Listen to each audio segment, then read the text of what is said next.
You were watching Dilunga TV.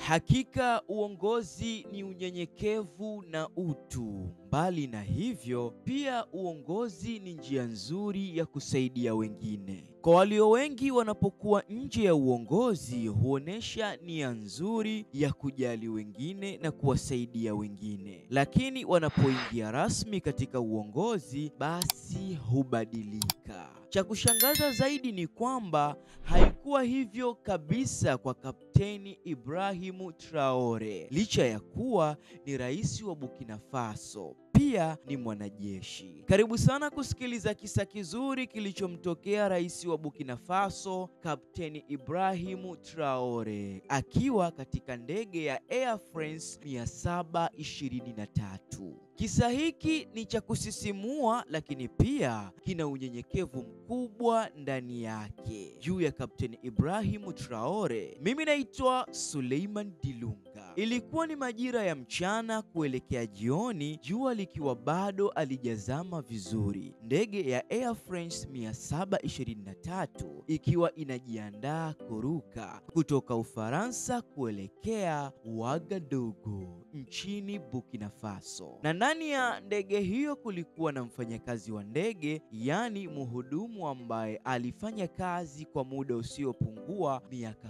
15. Mhudumu huyo alikuwa ni Mfaransa na jina lake anaitwa Sofia. Wakati walipokuwa wanajiandaa, basi kulikuwa na mteja wao mmoja mashuhuri kabisa. Alikuwa bado hajaingia kwenye ndege. Mteja huyo alikuwa ni mfanyabiashara mkubwa na alikuwa anaelekea katika mkutano wa wafanyabiashara huko Afrika. Wakati huo ndege ilikuwa imejaa sehemu ya daraja la kwanza, yani first class. Nakumbuka kuwa mteja huyo hawezi akapanda daraja la kawaida kwa sababu alikuwa ni mfanyabiashara kubwa. Basi ndiyo mhudumu huyo wa ndege ambaye alikuwa anaitwa Sofia alipoamua kuwasiliana na kapteni wa ndege hiyo na akamueleza kuwa kuna shida kidogo. Mteja wetu mashuhuri amekosa nafasi, yani amekosa siti katika daraja la first class, yani daraja hilo kumejaa.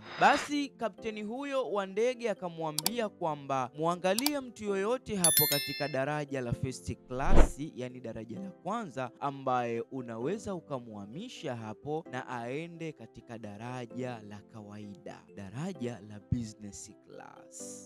Basi ndipo Sofia alipoangaza macho yake huku na kule, akamuona kijana mmoja mdogo mweusi amevaa tu kawaida, shati la kawaida na suruali ya kawaida. Pia amevaa miwani huku akiwa anasoma kitabu. Basi ndipo alipomfuata na kumwomba samahani na kumwambia kuwa tuna mteja wetu muhimu sana ambaye anahitaji kukaa huku VIP. Kwa hiyo tunaomba radhi na tunaomba urudi katika daraja la kawaida la business class. Basi kijana huyo akauliza, je, kwani kuna tatizo lolote mimi nikikaa hapa? Binti yule mzungu akamwambia, hapana, hakuna tatizo, ila tu ni hali ya bahati mbaya imetokea, tunakuomba tafadhali. Basi kijana yule akaamua kukusanya vitu vyake na kumwambia, haya, nipo tayari, nionyeshe sehemu nyingine ya mimi kukaa.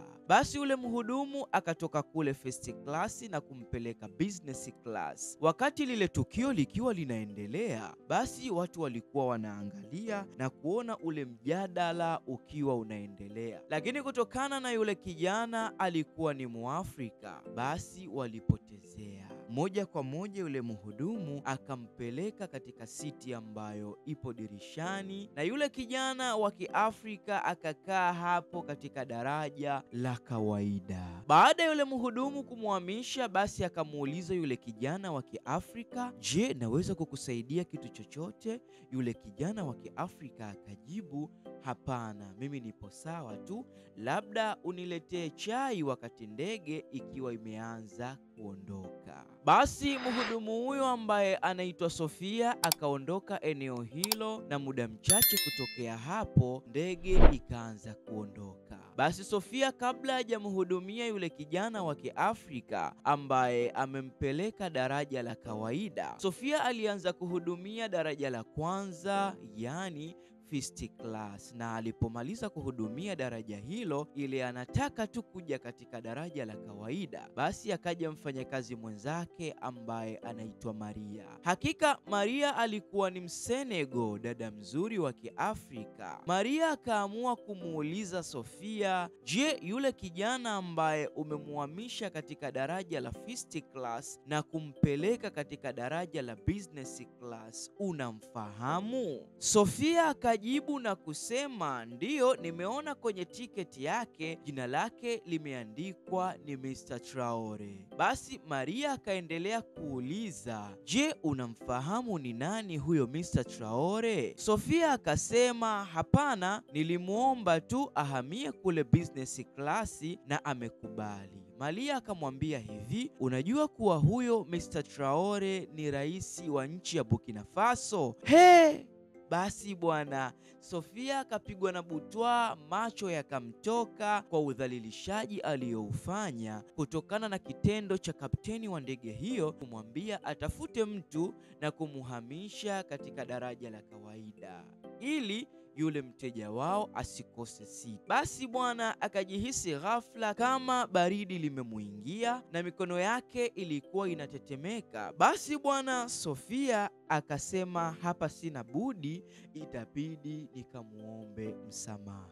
Maria akamwambia, hapana, usifanye hivyo, wewe umeshayabananga, tulia, maana huyu Traore apendi kujionesha kama yeye ni mtu mkubwa. Yeye anapenda kukaa kawaida ili watu wasimjue. Yani usishangae kuwa unakuta huku amekuja kisirisiri kufanya vikao vyake vya kidiplomasia, hakutaka mtu yoyote ajue. Sasa ukijichanganya kuitoa hiyo siri, utafanya watu wote waanze kuwa na taharuki hapa. Kwa hiyo tulia bwana. Baada ya muda kidogo kupita, Sofia akamfata Kapteni Traore huku macho yake yakiwa yameingiwa na uoga na mikono yake ikiwa inatetemeka kwa udhalilishaji kwa Mr. Traore kutokana na muonekano wake kuwa amevaa shati na suruali ya kawaida huku akiwa anasoma kitabu. Basi bwana, yule dada mhudumu wa ndege Sofia akamwambia Mr. Traore, naomba unisamehe sana, hakika nimekosea sana kwa sababu nimekutendea ndivyo sivyo. Basi Ibrahimu Traore akamwambia, hapana, wala usijali, kwa sababu najua upo kwenye majukumu yako, kwa hiyo kuwa na amani kabisa. Basi huyu Sofia akaendelea tena kuongea na kuzidi kuomba msamaha. Ndipo Ibrahimu Traore akamwambia, basi kaa hapa. Yule dada Sofia akakaa na Ibrahimu Traore akaanza kumpa darasa. Akamwambia, unajua ukiwa first class au ukiwa business class, zote hizi ni ishara feki ya kujulisha sisi ni nani, ila kinachomata zaidi ni kuwatendea vipi watu wengine ili wajisikie vizuri. Lakini kuhusu ili jambo la matabaka halihusiani kabisa, kwa sababu ndege ni hii moja na tunafika pamoja. Hivi vitu vimewekwa ili kuwe na matabaka ya huyu ni nani na yule ni nani, lakini havihusiani kabisa na wema wa mtu. Basi kama unavyojua tena, wanawake wakiambiwa maneno mazuri ya busara, machozi huwa yanawatoka. Basi binti yule Sofia wa kizungu, machozi yakaanza kumdondoka na kuanza kulia huku akiendelea kuomba msamaha. Na ndipo Ibrahimu Traore akamwambia kuwa wala usijali, ondoa shaka, ila hata hivyo hii sehemu ulioniweka ni nzuri sana na ndiyo nimeipenda zaidi, kwa sababu hii ni siti ya dirishani, naona mazingira mazuri, hata mimea na ardhi nzuri ya Burkina Faso pamoja na jua linavyozama vizuri. Lakini pia kama umeshajua kuwa mimi ni rais, nataka kukuthibitishia kuwa madaraka si chochote, si lolote, bali ni nafasi uliyopewa na Mwenyezi Mungu. Si vizuri kuitumia nafasi hiyo kuwanyanyasa wengine. Mungu amekuweka katika hayo madaraka au katika hiyo nafasi ili uweze kuwasaidia au kugusa maisha ya wengine. Basi yule dada alikuwa ameachiwa somo kubwa sana na rais wa mpito wa Burkina Faso, Ibrahim Traore.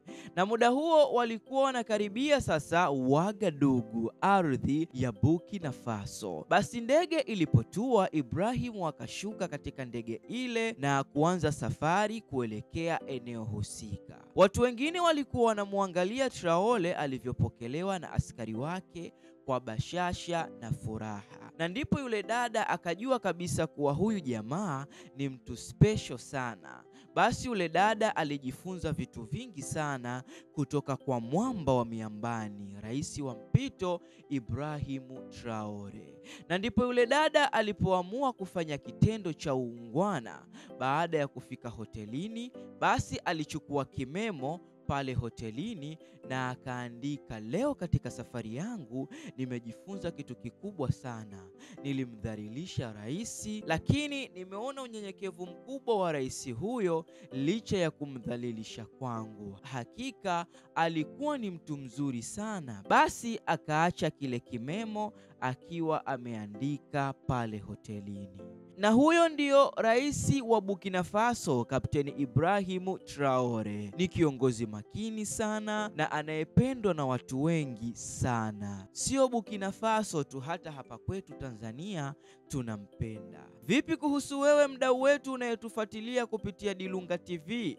Ni rais gani ambaye unamjua anafanana sana na Kapteni Ibrahim Traore au anamzidi Kapteni Ibrahim Traore kwa hekima, unyenyekevu na adabu? Tuandikie maoni yako hapo ili wengine wajifunze. Mimi naitwa Suleiman Dilunga. Asante sana kwa time yako. Asante kwa kuichagua Dilunga TV. Asante kwa kumchagua Suleiman Dilunga. Ili uwe wa kwanza kupata simulizi kali kama hizi, usisahau kusubscribe, kulike, kucomment na kushare ukurasa wetu wa YouTube ya Suleiman Dilunga. Pia ni follow Instagram kwa jina la Suleiman Dilunga_TZ, na pia follow ile peji yetu ya Dilunga TV. Usisahau kunifollow pia TikTok na Facebook kwa jina la Suleiman Dilunga_TZ. Mimi ni tabibu wa sauti. Mimi ndio mkali wa kazi hizi. Niwatakie ufuatiliaji mwema wa vipindi vijavyo.